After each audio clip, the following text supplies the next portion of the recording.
اعوذ باللہ من الشیطان الرجیم، بسم اللہ الرحمن الرحیم۔ آج آپ کے لیے بنانے جا رہا ہوں جی کوئی ایک نمکین مٹن چانپ۔ امید ہے آپ کو پسند آئے گی۔ چلیے بناتے ہیں جی۔ آپ کو چاہیے جناب فریش مٹن، ہاں اس میں چانپ ہو یا کسی اور قسم کا گوشت، لیکن اگر آپ کو فریش مٹن ملے تو بہت اچھا ہے۔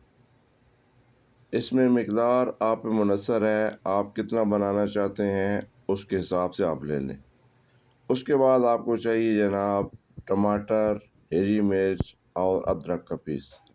اس میں کوئی پیاز، کوئی لہسن، کوئی دوسرا مسالہ اور کوئی اور دوسری چیز نہیں جائے گی۔ یہ انتہائی سمپل، سادہ اور انتہائی جلدی بننے والا کھانا ہے۔ آپ نے اس کو ساتھ ساتھ دیکھنا ہے اور پھر بنانا ہے۔ ابھی آپ نے جناب ایک دیگچے میں آئل ڈال لینا ہے۔ اس میں کسی قسم کا مسالہ نہیں ڈالنا ہے، کچھ بھی۔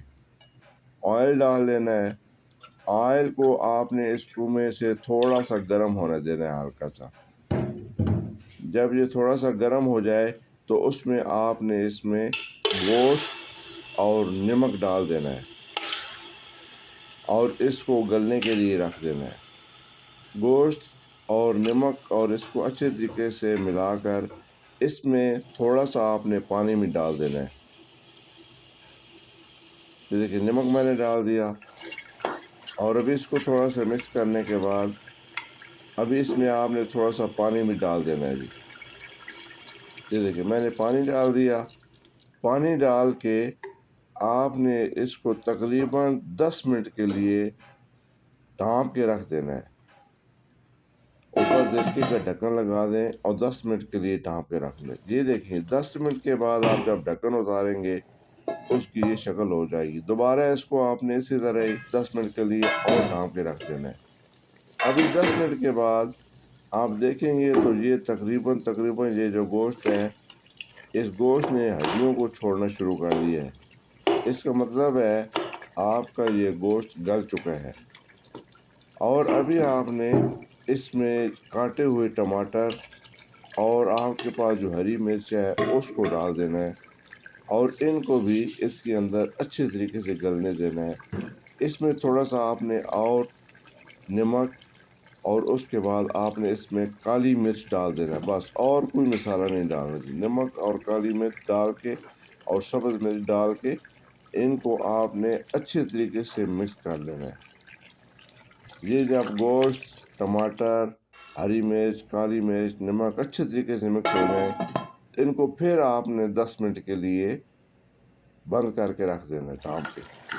ابھی دیکھیں تقریباً آپ کے ٹماٹر بھی اس میں گل چکے ہیں، لیکن آپ نے ابھی چمچ کی مدد سے کوشش کرنی ہے کہ ان ٹماٹروں کو تھوڑا سا مسل دیں۔ اس سے یہ تھوڑا جلدی گل جائیں گے اور اچھے طریقے سے آپ کے گوشت میں مکس ہو کے مسالہ بن جائے گا، جو کہ آپ کو کھانے میں بہت زبردست ٹیسٹ دے گا۔ یہ دیکھیں جی، میں نے ان کو اپنی چمچ کی مدد سے ان کو اچھے طرح سے مسل لیا ہے اور آپ نے بھی اسی طرح اس کو ہلاتے رہنا ہے اور کوشش کرنی ہے کہ یہ جتنے سے کم ہو سکتے ہیں یہ ٹماٹر ان کو کاٹنے۔ ابھی دیکھیں ماشاء اللہ تبارک اللہ، یہ دیکھیں تقریباً اس میں جو ٹماٹر تھے وہ بھی گل چکے ہیں اور مسالے میں شامل ہو چکے ہیں، لیکن ابھی بھی تھوڑی سی اس میں کسر باقی ہے۔ اس کو آپ نے اور اس طرح آگ پہ پکانے رہتا ہے اور اس وقت جب تک کہ یہ اچھے طریقے سے ٹماٹر مکس نہیں ہو جاتے۔ یہ دیکھیں یہ آپ کی اس کی یہ شکل آ گئی جناب، اس میں ٹماٹر مکس ہو چکے ہیں۔ ماشاء اللہ دیکھیں آپ کو اس میں کوئی ٹماٹر نظر نہیں آئے گا۔ یہ اچھے طریقے سے آپ کا کھانا پک چکا ہے۔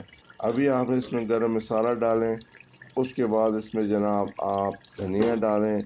دھنیا ڈالنے کے بعد آپ کے پاس کاٹی ہوئی ادرک ہے وہ ادرک کے پیس ڈال دیں اور یہ جناب آپ کا انتہائی جلدی اور انتہائی مزیدار نمکین چانپ گوشت تیار ہے۔ آپ دیکھیں کس طرح یہ کتنا بہترین قسم کا ہے اور کتنی خوشبو آ رہی ہے اور کس حد تک یہ کریمی ہے۔ دیکھیں ماشاءاللہ بہت انتہائی گلا ہوا اور کریمی گوشت آپ کے لیے تیار ہے۔ آپ نے بس اس کو نکالنا ہے، روٹی ساتھ لینی ہے، اللہ کا نام لینا ہے، بسم اللہ کرنا ہے بسم اللہ کیجئے، کھائیے اور اللہ کا شکر ادا کیجئے۔